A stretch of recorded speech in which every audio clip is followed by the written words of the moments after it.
So hello guys, स्वागत है आप सभी का एक बार फिर से मेरे इस चैनल सुपर नर्ड में। तो जैसा कि तुम लोग जानते ही हो कि मैं जो है कह सकते हो कि डीसी के काफ़ी ज़्यादा कॉम्प्लिकेटेड कॉस्मोलॉजी से रिलेटेड काफ़ी सारी चीज़ों के ऊपर बात कर चुका हूं। तो मैंने सोचा कि अब जो है हम लोग मैप ऑफ मल्टीवर्स के ऊपर भी नज़र डाल लेते हैं। अब मैंने अपनी प्रीवियस वीडियोज़ में बताया है कि मैप ऑफ मल्टीवर्स जो है डीसी के कह सकते हो कि पूरे कॉस्मोलॉजी को एक्सप्लेन करने का एक ज़रिया है जो हमें देखने को मिला है, और ये काफ़ी ज़्यादा कॉम्प्लिकेटेड निकल के आता है। तो में से बहुत से लोगों की रिक्वेस्ट भी आ रही थी कि मुझे इस चीज़ को कवर करना चाहिए, मुझे मैप ऑफ मल्टीवर्स को इंट्रोड्यूस करना चाहिए अपनी वीडियो में और उसे पूरे तरीके से एक्सप्लेन करना चाहिए। जितना मुझे समझ में आता है तो मैं वो करने की कोशिश करूँगा, जितना मुझे पता है मैं उस चीज़ के बेसिस से तुम्हें बताऊँगा। और मैंने काफ़ी सारी रिसर्च की इसके रिगार्डिंग, जिन चीज़ों से रिलेटेड मुझे डाउट थी। तो सो अब without wasting any more time चलिए शुरू कर लेते हैं आज के इस अमेजिंग वीडियो को।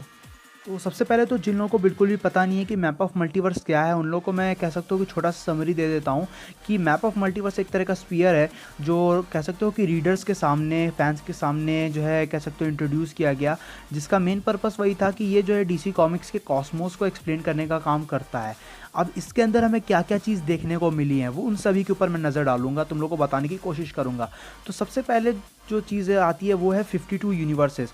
अब यहाँ जो है कह सकते हो कि मैप ऑफ मल्टीवर्स के अंदर पूरी की पूरी कॉस्मोलॉजी को एक्सप्लेन किया गया है, लेकिन सबसे पहले आता है 52 अलग अलग तरह के यूनिवर्सेस जो कह सकते हो कि एक दूसरे के अगेंस्ट काफ़ी ज़्यादा कह सकते हो पैरेलल हैं, एक दूसरे से काफ़ी ज़्यादा कनेक्टेड हैं, जो भी तुम समझ सको। अब देखा जाए तो एक्चुअल में पहले 52 यूनिवर्सेस डीसी कॉस्मोलॉजी में एग्जिस्ट नहीं करते थे। डीसी कॉस्मोलॉजी में इनफाइनाइट नंबर ऑफ यूनिवर्सेस थे, लेकिन क्राइसिस ऑन इनफाइनाइट अर्थ्स के इवेंट के बाद काफ़ी सारी चीज़ें चेंज हुई और हमें एंटी मॉनिटर जैसा पावरफुल कैरेक्टर देखने को मिला, जिसने कह सकते हो कि काफ़ी सारे इनफाइनाइट यूनिवर्सेस को डिस्ट्रॉय किया और 52 यूनिवर्सेस बच गए।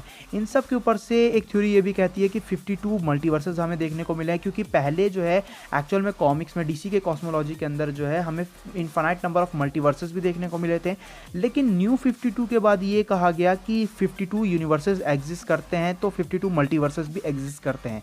और अगर तुम इंटरनेट पे जो है इसके बारे में सर्च करोगे तो तुम्हें भी यही पता चलेगा कि टोटली जो है न्यू 52 के बाद हमें 52 मल्टीवर्सेस का जो है कॉन्सेप्ट देखने को मिला था। अब अगर देखा जाए तो यहाँ पे काफ़ी सारी डिफ़िकल्ट चीज़ें भी निकल के आती है। तो सबसे पहले हम लोग बात कर लेते हैं मैप ऑफ मल्टीवर्स के सेंटर की।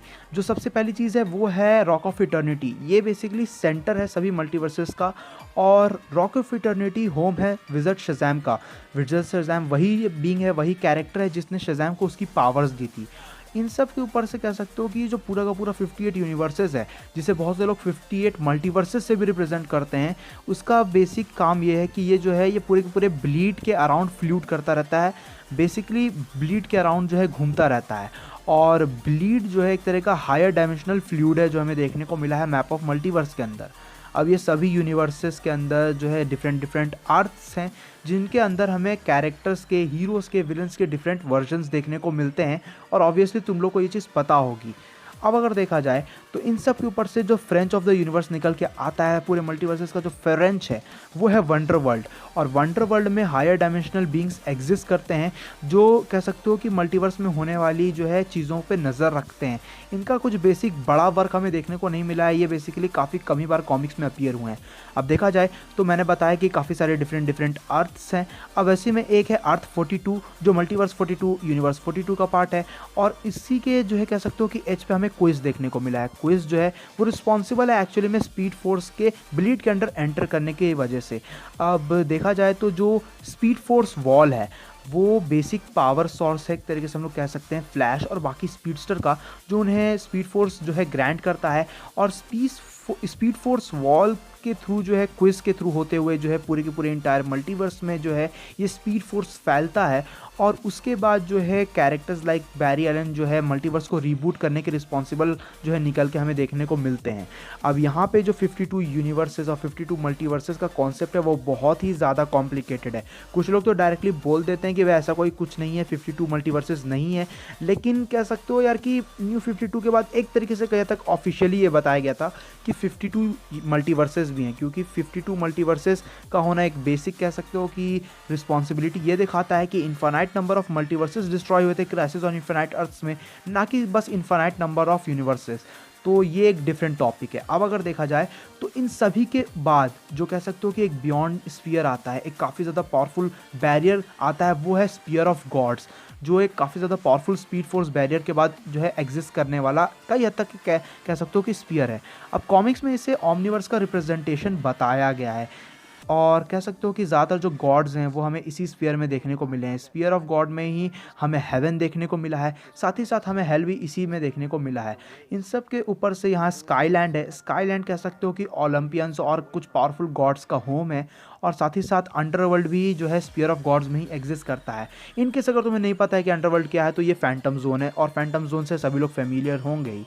अब अगर देखा जाए तो स्फीयर ऑफ गॉड्स के अंदर ही जो है हमें न्यू जेनेसिस देखने को मिला है, जो न्यू गॉड्स का कह सकते हो होम प्लैनेट है और इसका रूलर हाई फादर है। साथ ही साथ इसी के अपोजिट हमें अपोकलिप्स भी देखने को मिला है, जो डार्क साइड का कह सकते हो होम है और डार्क साइड वहाँ रूल करता है। और अपोकलिप्स के थ्रू एक पिट जाती है जो कह सकते हो कि ब्लीड के अंदर एंटर करती है और डार्क साइड अपने अवतार्स को जो है इसी पिट के थ्रू जो है मल्टीवर्स के अंदर ब्लीड के अंदर एंटर करने का जो है कह सकते हो कि जरिया बनाते हुए हमें नज़र आया है। इन सब के ऊपर अगर देखा जाए तो स्फीयर ऑफ गॉड्स के ऊपर जो चीज़ निकल के आती है, जो स्फीयर ऑफ गॉड के आउटसाइड एग्जिस्ट करती है, जो उसके ऊपर एग्जिस्ट करती है, वो है लिम्बो। लिम्बो किसी तरह का कोई कह सकते हो इंटायर स्फीयर नहीं है, ये बेसिकली वो जगह है जहाँ रेडकॉन कैरेक्टर एग्जिस्ट करते हैं। अब रेडकॉन कैरेक्टर्स के बारे में बहुत से लोग जानते ही होंगे। लिम्बो को हाइपर टाइम के नाम से भी जाना जाता है, तुम इसे हाइपर वर्स भी कह सकते हो। अब देखा जाए तो ये हर चीज़ों के बियॉन्ड है, ये कह सकते हो कि एक रिसाइकल बिन है जहाँ सभी तरह की जो स्टोरीज़ होती हैं वो स्टोरीज़ जो है रिसाइकल होती हैं और यहाँ जो है आके मिल जाती हैं। तुम्हें सुपरमैन की स्टार्टिंग से लेके गोल्डन एज से लेके रीबर्थ तक की स्टोरीज़ की जो है कह सकते हो कि एक कलेक्शन यहाँ देखने को मिल सकता है। और ये डीसी के वियर्ड साइंस का पार्ट है हाइपर टाइम, जिसे हम लोग लिम्बो के नाम से जानते हैं, जो बेसिकली रेडकॉन कैरेक्टर्स का होम है।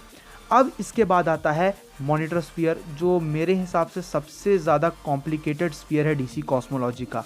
अब देखा जाए तो मैप ऑफ मल्टीवर्स के अंदर ये सबसे लार्जेस्ट स्फीयर निकल के आता है, जहाँ कॉस्मिक आर्मर, सुपरमैन और मॉनिटर्स जैसे बीइंग एग्जिस्ट करते हैं। मॉनिटर्स के बारे में अगर तुम्हें नहीं पता है तो मैं बता दूं कि मॉनिटर्स जो है एक्चुअली में रिप्रेजेंटेशन है एडिटर्स की और राइटर के आइडियाज़ की। अब इन्हीं सब के ऊपर से जो है जो मॉनिटर का वर्क है वो ये है कि वो पूरे के पूरे कॉस्मोलॉजी के जो है स्टोरीज़ को मैनिपुलेट करते हैं और सबसे इंटरेस्टिंग चीज़ तो ये भी है कि वो इसी के ऊपर फीड भी करते हैं। तो ये काफ़ी इंटरेस्टिंग चीज़ निकल के आती है।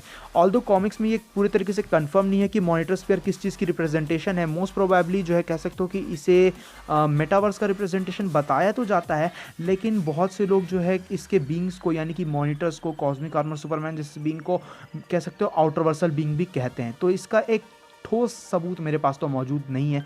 अगर तुम्हारे पास इससे रिलेटेड कह सकते हो कि एक एग्जैक्ट प्रूफ है कि मॉनिटर स्फीयर किस चीज़ को रिप्रेजेंट करता है तो नीचे कमेंट सेक्शन में ज़रूर बताना। इन सब के ऊपर ये सभी चीज़ें जिस चीज़ को जो है कह सकते हो इन सभी चीज़ों को जो कवर किया हुआ है वो है सोर्स वॉल।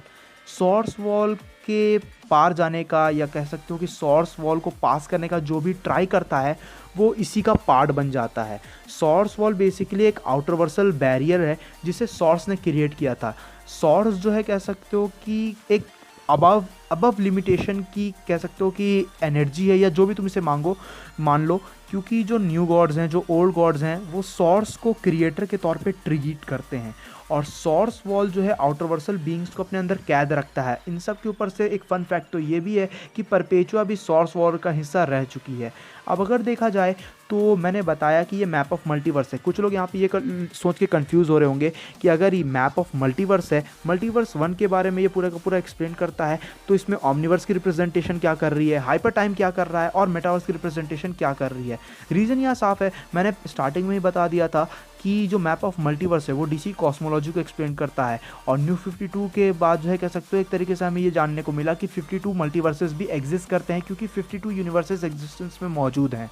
और जो मल्टीवर्स 1 है वो एक टर्म है जिसे यूज़ किया जाता है राइटर्स के द्वारा ताकि वो पूरे के पूरे कॉस्मोलॉजी को जो है कह सकते हो कि समझा पाएँ, एक्सप्लेन कर पाएँ। अब अगर इनकेस तुम्हें कुछ माइनर डिटेल्स समझ में नहीं आए होंगी, तुम्हारे माइंड में कुछ क्वेश्चंस होंगे, तो मैं तुम्हें सजेस्ट करूंगा कि तुम लोग मेरी 2 वीडियोस देख लो, जो है difference between DC and vertigo cosmology और एक how powerful cosmic armour Superman. तो ये जो 2 वीडियोज़ हैं इन दोनों की लिंक मैं तुम्हें नीचे डिस्क्रिप्शन में दे दूंगा। इन दोनों वीडियोज़ को जाके देख लेना, पूरा देखना, क्योंकि तुम लोग को कुछ डाउट ज़रूर है कि हो ही सकता है इस वीडियो के बाद, तो उस डाउट को हो सकता है कि तुम इन वीडियोज़ के थ्रू जो है क्लियर आउट कर पाओ। बाकी इसके बाद क्या है सोर्स वॉल के बियॉन्ड क्या है वो हमें मैप ऑफ मल्टीवर्स में दिखाया नहीं गया है। बाकी सुप्रीम बीइंग्स का क्या रोल है वो सभी चीज़ें कह सकते हो कि एक अलग कह सकते हो वीडियो का पार्ट है, और इन फ्यूचर हम लोग इन सभी चीज़ों को भी कवर करेंगे। सो गाइज़ ये थी वीडियो मैप ऑफ मल्टीवर्स के एक्सप्लेनेशन से रिलेटेड। आई होप सो तुम्हें ये वीडियो पसंद आई होगी। अब इस वीडियो को बनाने मुझे काफ़ी ज़्यादा मेहनत लगी, काफ़ी ज़्यादा रिसर्च लगी, क्योंकि बहुत सी चीज़ें ऐसी थी जो कई हद तक कह सकते हो कि अनएक्सप्लोर्ड है, अनएक्सप्लेन है, तो उनके बारे में भी जो है कह सकते हो इन्फॉर्मेशन निकालना काफ़ी ज़्यादा मुश्किल था। अब अगर तुम्हें जो है कह सकते हो कि मेरा ये एफर्ट पसंद आया हो, तुम्हें मेरी ये वीडियो पसंद आए, तो इस वीडियो को अपना थम्स अप ज़रूर देना और अपने दोस्तों के साथ शेयर करना। चैनल पर नए हो तो एक छोटी सी रिक्वेस्ट है कि चैनल को ज़रूर से ज़रूर सब्सक्राइब कर लेना। मैं मिलता हूँ तुमसे ऐसे ही किसी नेक्स्ट वीडियो में।